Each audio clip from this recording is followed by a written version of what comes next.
po lang, dito lang ako kasi gusto ko ito at saka malapit lang at hindi masyado marami student at naka-focus ka lang dito Mas gusto mas malapit. at saka mas malapit lang. Okay. Ayan po. Dito ko po sinamahan si Jeffrey. Pinili ko kasi first yung criminology. Ma'am, hindi na ako mag-criminology po ma'am at mag-choice pa ako kasi gusto ko rin makatulong sa mga kapwa mga katutulong. At saka hindi nga ako at saka dito lang ako nag-study at may patak dito kasi pagdami ako dito at saka para nakapokus ako at nalapit lang sa bahay. So, yun na daw po ang decision niya. Dito na lang po siya. Napakalapit lang po nito sa amin. Yung St. Louis dito lang po tayo. Ayan. Kaso, ito na yung mga requirements po kinuha namin dito sa office. Ready ka na ba? May dala ka bang requirements? Opo. Okay. Siguro one form. Okay,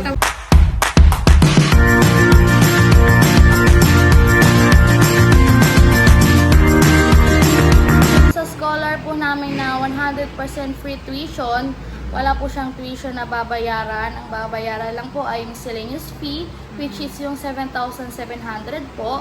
Upon enrollment po ay 1,000. Ibabawas na po yung 1,000 niya yun dun sa 7,700. So magiging 6,000 plus na po. Yun naman pong matitira ay hahatiin sa apat para hindi po masyadong mabigat. Per exam po siya babayaran. Apat na ahatiin po siya sa apat. Tapos po dito po sa scholar na to, kailangan lang po ay may i-maintain siya na grade na kailangan ng pinakamababa po ay flat 2 or DOS. Yung kaya yan ni Jeff. Yes po. Kaya yan. Halimbawa po, pag nag-enroll na po ulit siya ng second year dito, yung grade niya po ng second sem first year, i-evaluate po siya ni registrar. At kung may nakita pong 2.25 or 2.75, yung grade po niya, ibibigyan po siya ng panibagong scholarship na institutional po, which is 10K po. Yun po, may tuition na po siyang babayaran. Pero wala na po siyang grades na i-maintain. Ang ano niya po ay 10K per sem din po yun, kagaya nung 7,700 per sem po. At halimbawa naman po ay may nakita pong 5 si registrar sa grades niya, mapupunta po siya doon sa pinakamababa po namin na scholar, which is yung CPM subsidy na 12K po. So wala naman pong, kung eduk po ang kukunin niya na course, wala naman po siyang babayaran na laboratory fee. Di po katulad ng BSHM at saka ng BSIT. Tapos po per year po ay 21 units po kami. Apo, ang ano po namin ito nga lang po talaga, yung automatic po siya talaga na 100% na scholar siya dito sa amin. At kung kaya nyo pong mag-down ng 3K upon enrollment, yung 3K po na yon include po doon yung school uniform, pero tela lang po yon, kayo po yung magpapatahi. Yung PE uniform, tahi na po yon, jogging pants and t-shirt, NSTP shirt, at saka departmental shirt, include na po yun doon. Handbook at saka school ID, include na po yun doon sa 3K. Kasi po yung sa kaya 3K, per size po, kung magkano po yung naka-indicate doon. So, ito-total po siya lahat ni cashier, aware po kayo kung may sobra or may kulang po dun sa 3K na yun. So, pwede din naman po siyang partial na 1,515. Kung 1,500 po ay, tawag dito, school uniform po muna ang may bibigay. Tapos, sa start ng klase po, 1 to 2 weeks or 2 to 3 weeks po na naka-civilian sila. Para hindi po magahol po din sa pagpapatahi. Tapos, ayun nga po, ito po yung mga kailangan niyang requirements na ibigay upon enrollment. Pa-importante po ay yung Form 38 at saka Form 37. Lahat naman po yan. Pero ito kasi titignan po ni registrar dito kung ano na po yung mga na-take niya na subject na hindi na po niya kailangan i-take dito sa college, yung mga minor subject po, ganon. Tapos, ang pasok po namin ay Monday to Friday, sa freshman nga po. Ang higher po ay Monday to Saturday, depende po yon sa ibibigay ni registrar na schedule. Kalimitan po ang klase na nag-start ay 7:30, nagtatapos po din kalimitan ng 7:30 p.m. Depende po yun sa schedule. May araw naman na wala silang pasok, may araw po na half day lang yung pasok, may araw po na whole day.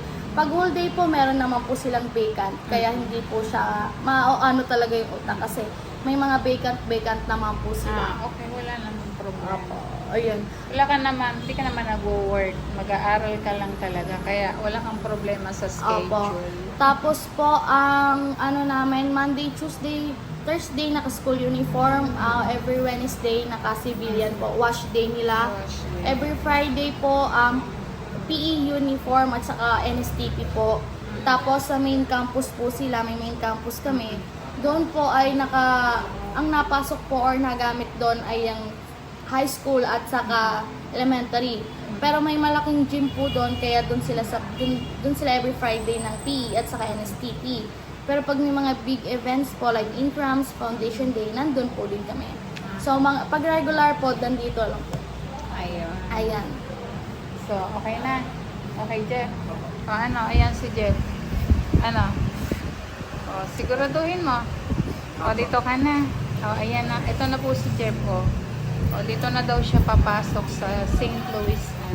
So, babalik tayo. Miss, kailan yung pwede kaming Eto naman enroll? po, meron po ditong email, Facebook page at saka contact number, pwede po kayo mag-ask dyan. Pero kalimitan po, nagpo-post po kami dito sa Facebook page kung kailan yung start ng enrollment at saka kung hanggang kailan. Tapos po kung kailan po yung start ng pinaka-klase. Okay. Yan. Tapos dito naman po, pwede nyo po ilagay yung pangalan niya kung saan siya school galing. Para pag ipapasa nyo po to, pag mag-enroll po, ipapasa nyo po to. Para may slot siya na Okay. 100%. Hello po. Ayan, si Sinea po magkasama. Magkaklase ba kayo? Ayan. So kasi yung school po ni Nea, nandito po kasi kami ni Jeff, dumaan kami sa isang private school. So parang po may pagpilian din si Jeff kasi yung sa Muntinlupa talaga medyo malayo po. So naisip din namin po ni Paul na kung dito lang si Jeff din sa San Pedro, so malapit siya sa school doon ni Sinea, private school po ito. So nag-inquire po kami, parang sabi ni Jeff, parang mas gusto din daw niya dito. Jeff, Opo, gusto ko ito. Parang makafocus ka lang dito. Ayan, nag-decide na po. Kasi doon po sa Muntinlupa, nag-portal pa lang po kami doon, pero hindi pa po nag-exam, papatawag pa sila. So, ay ngayon parang nag-decide na si Jeff na mag-BBSE na din daw po siya. Ayaw na niyang mag-criminology. Yung education po ako. Ayun. Kasi, Bakit mo gusto yung education? that's why, yung education yung ginawa ko. Kasi, gusto ko makatulong sa kapwa na akong katuturo. Ay, At saka, good. kapag nandito sila sa Maynila, yung mga yung katuturo, parang ma-ignorant. Kasi Okay, kulang sila sa kaalam ko. Gusto mo Kailangan silang tulungan nila. tulungan. At saka, pag talaga naman, halimbawa, BSE ka, teacher ka, pwede ka pa rin magpulis kapag nakapag-decide ka. So, kahit, kasi yung teacher, kahit saan mo gustong pumasok na trabaho at qualified ka, kaya mo yan, Jeff, na? O basta i-maintain mo lang daw yung grade kasi ang sabi nila, for freshman talaga dito ay libre ang tuition fee, yung miscellaneous lang. Tapos, after nun, at na-maintain mo yung grade, tuloy-tuloy nila yung pag-scholar sa'yo sa school. O, di ba? Kaya mo yan, Jeff. So, kung ano man yung hindi mo kaya na pwede naman ikaw namin patsuturan, ha? O, ayan. Oo, halimbawa, nahirapan ka sa computer, Pero sa ngayon, habang bakasyon, kasi, ang pasukan kasi dito ng college, August pa. O, pwede ka nang So, research lang. bibilhan ka namin ng laptop. Oo, para mayroon kang sariling Malay mo, mabilhan ka ng laptop. O hindi, para masanay ka na din. Kasi ganun talaga sa education, ha? O pansamantala wala, yung aking laptop, gamitin mo yung kay Sinia para matuto ka. O turuan kita doon ng kung paano ng iba't ibang program. Open na, o Excel, yung mga ganon, Microsoft Word, dapat alam mo yun kasi yun yung ginagamit, ha? At saka yung mga, di ba nag-aral naman kayo ng computer sa grade 12? Mayroon kang alam, mayroon kang background sa computer? Ako yung ano? O, yung about computer, basta, yun, alam mo na. Space. Meron ako kasi Ayan. ano. Ayan. O siya, sige. At kami muna po ay may pupuntahan din. O yan, dalawa ang kasama ko. Ayan. O, di ba magkatabi lang kayo ng school? Makatabi lang kami. Baka. O, dito kasi may college. Ang dami namang nakakapasa dyan. Tanong mo yan, Jeff. O, yung mga yan, o.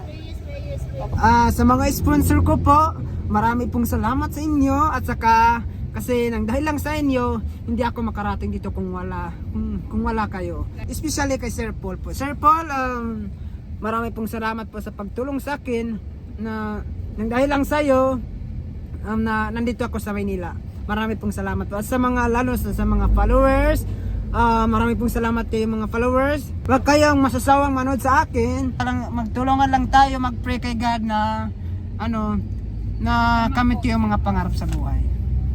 Kasi hindi lang ito kapag education, hindi lang ito sa iyong family, kundi sa lahat ng mga katutubo. Kasi maraming kabataan ngayon na hindi pa nila alam ang lahat ng katotohanan, ang lahat ng mga lalo na ngayon dito sa Manila. Hindi ko pa alam dito sa Manila na mayroon palang mga rules na dapat natin gawin. Kasi dapat may kaalaman sila. Baka ako yung pag-asa ng mga katutubo namin. Baka ako yung daan sa amin. Kasi kapag Dadat ka doon. Yung malaking daan. pangako ko sa inyo po nga sponsor ko Ma'am and Sir na mag-aral ako ng mabuti. Mag-aral ako ng mabuti. Nang dahil lang sa inyo, nakamit ko ang pangarap sa buhay kapag pagbutihan ko ang pag-aral ko. At saka lalo na si Nanay Nida na itinuring akong isang anak. May kwento ka ba? Hindi naman ako nagkwento. Parang tula. Parang wala si Jeff pa. Thank you po Nanay Nida. I love you too. Marami pong salamat. Thank you po for watching. Thank you for watching this video. At sana hindi kayo masawahan sa pagpanood dito. Sa lahat ng mga followers nyo dyan, marami pong salamat sa pagpunod sa akin. Okay na. 2 chips.